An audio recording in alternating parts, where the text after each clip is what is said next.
Beaucoup parlent de l'éducation des femmes au foyer, hein.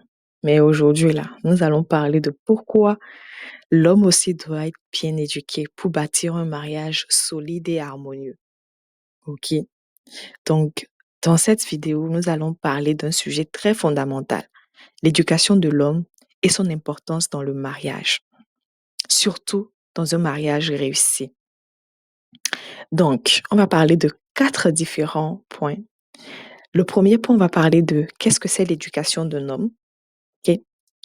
Le second point, on va parler de pourquoi est-elle essentielle dans le mariage, l'éducation d'un homme, bien sûr. Le troisième point, on va parler des piliers de l'éducation masculine pour un mariage réussi, je précise. Et le quatrième et dernier point, on va parler des conseils pratiques et des témoignages. Restez avec moi jusqu'à la fin, car nous allons partager des conseils concrets et aussi des histoires inspirantes. OK? Sans plus tarder, rentrons dans le vif du sujet. Qu'est-ce que l'éducation d'un homme, selon vous? Vous savez, l'éducation ne se limite pas à l'école. Non, je suis foncièrement contre. Et je pense que vous le savez. L'éducation, en fait, c'est un processus qui forge le caractère d'un individu et aussi qui lui confère la responsabilité et la vision. OK? Elle vient souvent de plusieurs sources. Tu as une éducation que tu reçois de la famille, l'éducation de l'école, les expériences de la vie qui t'amènent à t'ajuster, à te bonifier. Tu as aussi l'éducation que tu reçois de tes mentors. Tu as aussi tes valeurs personnelles. Tout ça définit en fait un homme. Donc, un homme qui est bien éduqué, c'est un homme qui sait gérer ses émotions. C'est un homme qui sait respecter les autres et assumer ses responsabilités. Je répète, il sait gérer ses émotions, respecter les autres, assumer ses responsabilités. On se demande alors quels sont les aspects clés de l'éducation d'un homme. Parce que oui, là, j'ai parlé de l'émotion, du respect et de la responsabilité. Mais il y a 4 piliers fondamentaux dans l'éducation d'un homme. On a un homme qui a reçu une bonne éducation intellectuelle. Donc, on parle ici d'éducation intellectuelle. On parle aussi du volet émotionnel, du volet social et aussi du volet spirituel et moral. Qu'est-ce que je mets dans l'éducation intellectuelle d'un homme? Un homme, en fait, à la base, c'est un solutionnaire. C'est quelqu'un qui sait réfléchir par lui-même, qui a la capacité d'analyser et de prendre de bonnes décisions. OK? Ça, c'est le volet intellectuel. Moi, quand je dis qu'un homme est intellectuel, je ne regarde pas le nombre d'années qu'il a fait à l'école ou le diplôme qu'il a là. Je le regarde dans sa capacité de réflexion, de me challenger, à sa capacité d'analyse des situations, à sa capacité de prendre les bonnes décisions. Sur ça, je trouve qu'il est intellectuel. Et ensuite, il y a le volet émotionnel. Un homme qui est émotionnellement assis sait gérer le stress. OK? C'est pas le genre qui est en panique lorsqu'il y a une situation qui lui vient sur le coude et qu'il ne sait pas gérer. Il sait gérer le stress. Il sait s'exprimer et exprimer ses sentiments en face d'une situation. Et il sait comprendre et anticiper le besoin de sa femme. OK? Comprendre et anticiper les besoins de sa femme. Puis ensuite, j'ai parlé du volet social.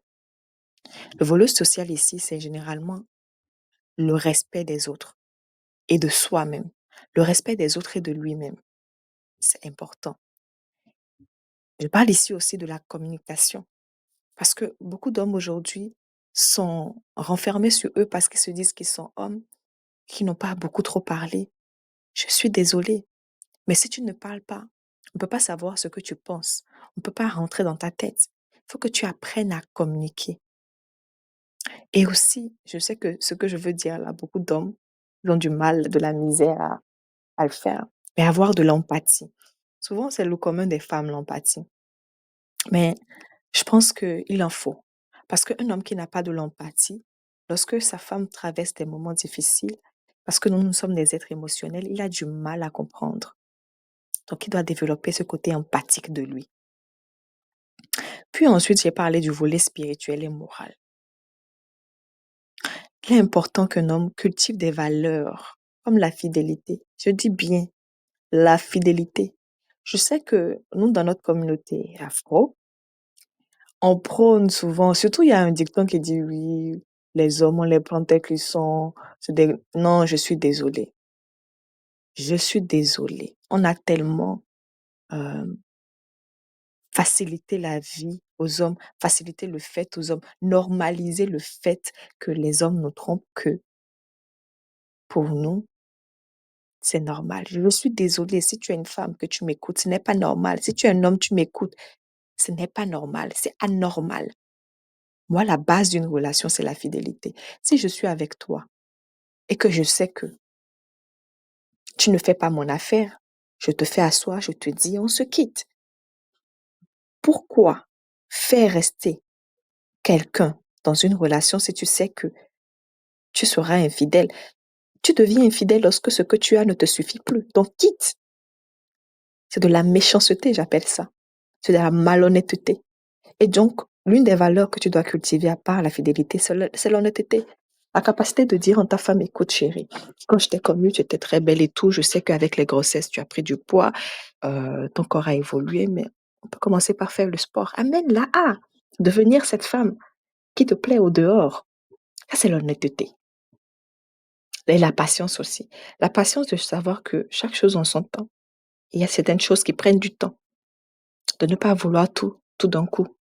La patience. C'est l'une des valeurs à cultiver aussi. Mais j'ai une question pour vous. Pour vous, quelle est la chose la plus importante parmi tout ce que j'ai cité là? L'éducation intellectuelle, émotionnelle, sociale, spirituelle et morale. Quelle est la chose la plus importante dans l'éducation d'un homme, selon vous? Dites-le moi en commentaire parce que souvent je lis les commentaires sur cette chaîne, j'essaie d'y répondre. Donc, laissez-moi savoir en commentaire parmi ces 4 points-là, lequel vous trouvez qu'il est vraiment indispensable pour un homme. On va passer au deuxième point. OK? Pourquoi l'éducation de l'homme est-elle vraiment essentielle pour le mariage? Pourquoi, selon vous? Hmm? Parce que souvent, on voit des scènes de couple en désaccord, des hommes qui ont un plaisir, un malin plaisir à rabaisser leur femme. Hmm?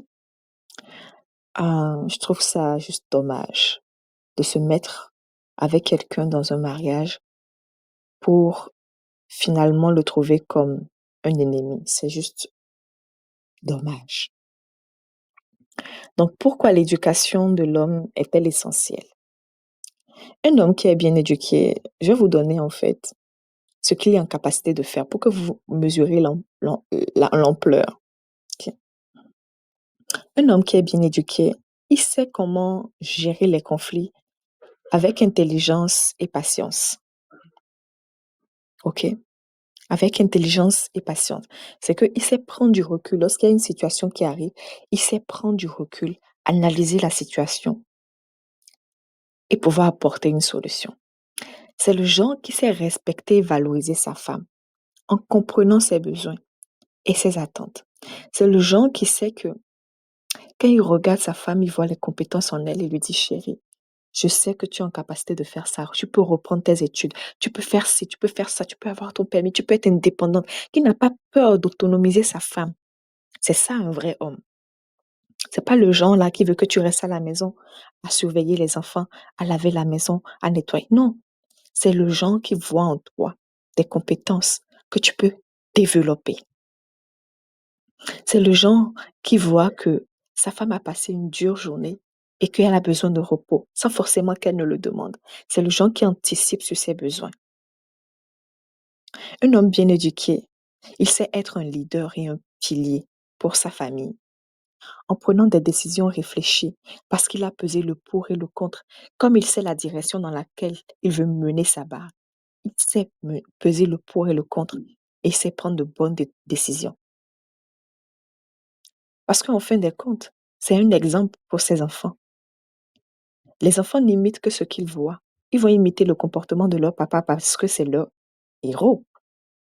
Donc, si le genre de papa que vous avez là, c'est le genre qui dort dans le canapé, qui, dès qu'il rentre du boulot, il est sur sa PS en train de jouer. C'est ce que les enfants vont enregistrer dans leur tête, surtout les filles. Elles vont se dire qu'un homme ne fait rien à la maison et pouvoir juste financièrement. Et quand il va grandir, elle aura tendance à aller vers ce genre d'homme-là. Mais en oubliant que sa maman derrière trémait et se fatiguait et se tuait à petit feu.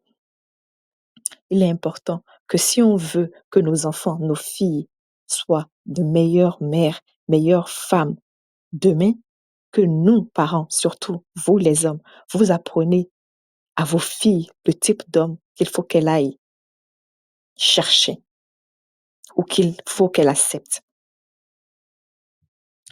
Je vais donner ici des exemples de problèmes dans un mariage quand l'homme n'est pas bien éduqué. Quand l'homme n'est pas bien éduqué, il y a un manque de communication criard dans le couple. Vous allez voir les disputes fréquentes, des, des accrochages, euh, des conflits à répétition, des incompréhensions. OK? Vous allez constater cela. Il y a toujours des frictions, des tensions dans la maison. Vous allez constater aussi un manque de responsabilité. Problèmes financiers, familiaux, l'argent de la famille qui va dans des choses et que la femme ne peut même pas dire. Vous allez voir que souvent, les hommes qui manquent de communication, là, mon Dieu, c'est les vrais hommes, c'est les vraies personnes qui boudent. C'est le genre même, quand tu lui fais quelque chose, il ne te dit pas, oh ma chérie, tu m'as fait ça. Non, il boude. Il se renferme. Il va bouder jusqu'à ce que l'envie lui passe. Quand tu es avec ce genre d'homme-là, comment veux-tu que vous discutez des vraies choses? Comment veux-tu vivre dans la maison parce que tu ne sais pas à quel moment sa crise va lui commencer? Un homme qui boude, je trouve ça tellement laid, mon Dieu. Le troisième point, c'est le manque de respect et l'empathie. Vous allez constater des tensions, des souffrances dans le couple. Le fait que la femme exprime ses émotions, ses ambitions, qu'elle ne se sente pas comprise, qu'elle a juste envie d'une oreille attentive, de l'attention, mais que son mari ne comprend pas parce que lui, il est cartésien. Lui ne veut pas comprendre. Lui se dit que non, c'est lui qui prend les décisions, sans oublier que la femme aussi est partie prenante du foyer. Donc, un homme qui n'est pas bien éduqué, c'est tout simplement un homme qui fait vivre l'enfer à sa famille. Je sais que c'est fort le mot, mais comprenez-le. On va parler du troisième point, les piliers de l'éducation masculine pour un mariage réussi. Je précise pour un mariage réussi. Quels sont les piliers qu'un homme doit avoir dans son éducation pour qu'il ait un mariage réussi?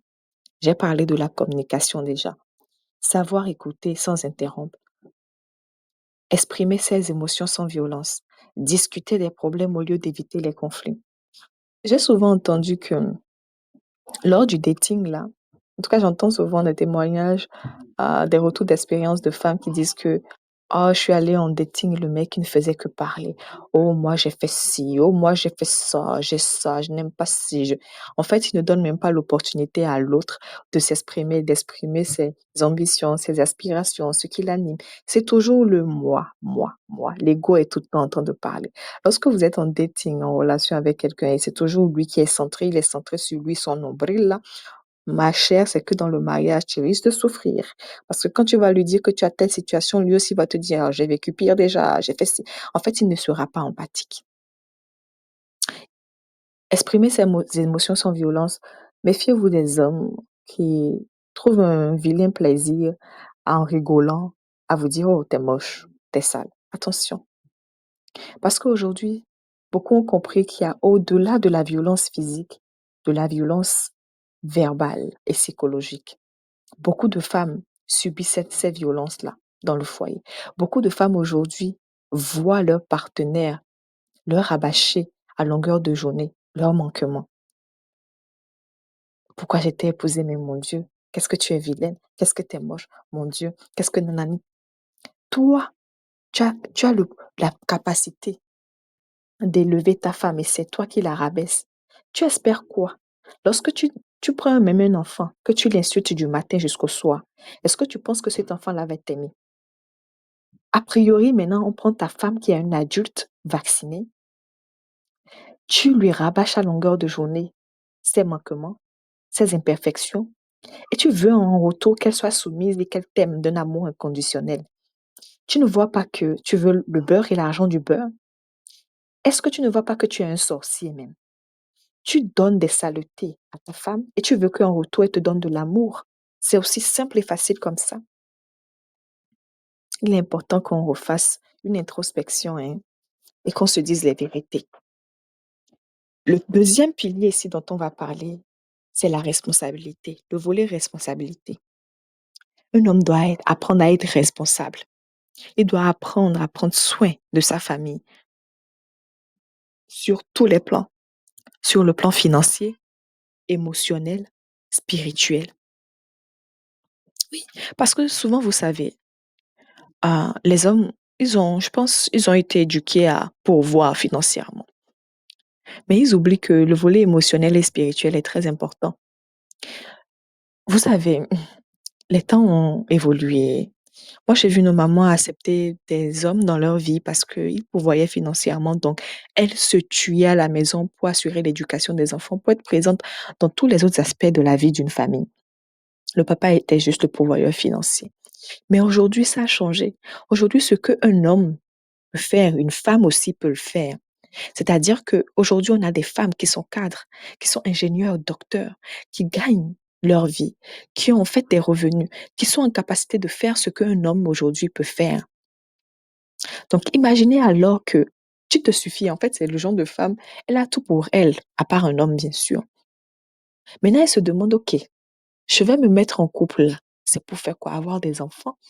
OK, ben, si c'est ça, autant mieux avoir un homme qui remplit quand même des critères, ça pas forcément financier. En fait, on est arrivé à un point où les femmes ne s'attendent pas forcément, en tout cas, plus forcément au côté financier, quoique c'est important, attention, important, parce que tu ne vas pas gagner, tu ne vas pas gagner un salaire et t'attendre à ce que ton mari gagne moins que ça. Même s'il va gagner moins que ça, faudrait pas qu'il soit quand même loin, parce qu'à la fin des comptes, c'est comme si c'est toi qui pourvois, alors que l'homme est censé être le pourvoyeur. Le côté financier est important, mais on sait que c'est un acquis chez les hommes. Je pense qu'aujourd'hui, nous, les femmes, on attend plus des hommes sur d'autres aspects que le financier seulement. Parce que je ne peux pas avoir une journée chargée comme un homme, travailler comme un homme, avoir des responsabilités professionnelles comme un homme, rentrer chez moi et me continuer encore seul les enfants, le ménage, et ensuite être disponible le soir. Messieurs, essayez de nous comprendre, nous ne sommes pas des robots. Aujourd'hui, on fait pratiquement les mêmes choses que vous. On a les mêmes horaires au boulot. La seule chose aujourd'hui qui va vous différencier d'un autre homme, c'est votre capacité à être avenant, à comprendre les besoins de votre femme, à anticiper sur ses besoins, à savoir que, hormis le volet financier, on a besoin d'attention, d'affection, de soutien. C'est très important. Vraiment, ça me prend même dans les tripes là. Ici, je parle de responsabilité. Je parle aussi d'être un modèle pour ses enfants. Parce que les enfants vont copier plus tard, comme je disais, le papa et la maman. Il est important d'apprendre à assumer ses erreurs et à apprendre à s'améliorer. Parce qu'aujourd'hui, on a beaucoup d'adultes qui rejettent la faute de leurs échecs sur les autres. Je n'ai pas réussi parce que tel, je n'ai pas réussi parce que si, parce que ça, et oublient leur part de responsabilité dans ce qui arrive dans leur vie. Donc, il est important d'apprendre, déjà en tant que parent, à assumer ses erreurs devant ses enfants et à apprendre à s'améliorer pour que eux, plus tard, ils ne rejettent pas la faute de leurs échecs sur les autres. Le troisième pilier ici, c'est le respect et l'empathie, comme je disais. Il est important de comprendre les émotions et besoins de sa femme, de ne jamais rabaisser ou humilier son épouse et de valoriser et encourager sa partenaire. Je vois des hommes qui humilient leur femme au dehors, même à l'intérieur, c'est moche. Comment tu peux faire ça? celle qui a bravé sa vie, qui a mis en jeu sa vie pour donner vie à tes enfants, celle qui a mis de côté sa jeunesse, ses rondeurs, ses belles formes, pour accepter, mettre au monde ta progéniture. Tu l'humilies. Elle a affronté la mort pour ça, tu l'humilies. Celle qui aujourd'hui fait ton bonheur au lit, tu l'humilies. Celle qui te fait frissonner, tu l'humilies. Mon Dieu, nous sommes parfois des démons dans la vie de certaines personnes.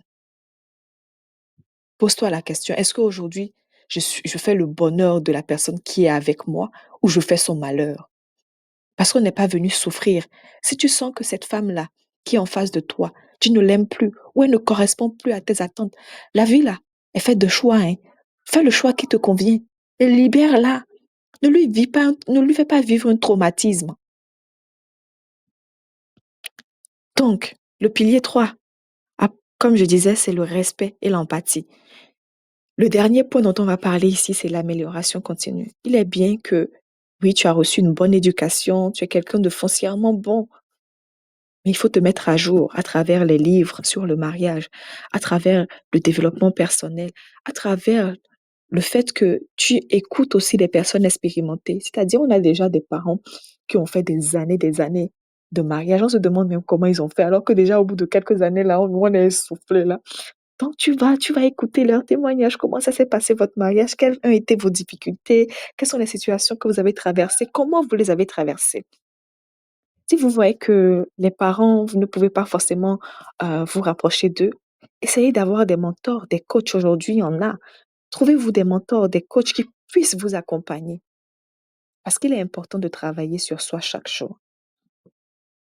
On va passer à la dernière étape. J'ai vraiment apprécié faire ce podcast-là. Le dernier point ici dont on va parler, c'est les conseils, ok? Conseils pratiques pour les hommes, ok? Parce que oui, on va pas finir ce podcast-là sans donner des conseils quand même. Il est important que, en tant qu'homme, ok, tu apprennes à prendre du temps chaque jour pour apprendre quelque chose de nouveau. Fais quelque chose de nouveau qui puisse te stimuler tes neurones et ton cerveau, qui t'amène à réfléchir. Apprends à trouver du temps pour discuter avec ta femme régulièrement sur ses attentes de la relation, ses émotions, sur ce qu'elle a envie de faire. Apprends à écouter ta femme. Vous savez, nous les femmes, là, je sais, hein, on est particulières. Parfois, on se réveille du mauvais pied, on n'est pas d'humeur, parfois on a des émotions, on a des hormones en ébullition. Mais au-delà de tout ça là, n'oubliez pas que nous sommes les mères de l'humanité. Nous vous aimons avant tout. Donc, si tu prends le temps de discuter avec ta femme et de comprendre ce qu'elle traverse, le moment qu'elle traverse, je t'assure qu'elle va te le rendre fois 10. Il est aussi important de lire des livres, comme je disais, sur les relations, sur la psychologie. Quand tu comprends la psychologie, tu comprends parfois les réactions de certaines personnes face à des situations. Tu comprends. Tu arrives à désamorcer beaucoup de choses. Travailler sur son tempérament, apprendre à gérer le stress, très important. Demander conseil à des personnes expérimentées, comme je disais, très important. Alors, un mariage heureux, hein, ne repose pas seulement sur l'amour. Je sais, beaucoup de gens se marient pour l'amour, mais suivi de quelques années après, ils se rendent compte que, bon, on a déjà fait le tour. Et du coup, c'est plus que l'amour qui devrait vous unir. Ce n'est pas seulement l'amour, mais c'est surtout la connaissance, la compréhension et l'effort constant envers l'autre. Un homme qui est bien éduqué construit une famille stable et heureuse. Je vais m'arrêter sur cette phrase-là. Si ce podcast vous a plu, n'hésitez pas à liker, partager. Et n'hésitez pas à vous abonner pour plus de conseils sur la vie de couple et le développement personnel. Mais laissez-moi savoir en commentaire, quelle est selon vous la plus grande qualité qu'un homme doit développer pour réussir son mariage? À vos retours! Merci et à tantôt pour un prochain podcast. Ciao!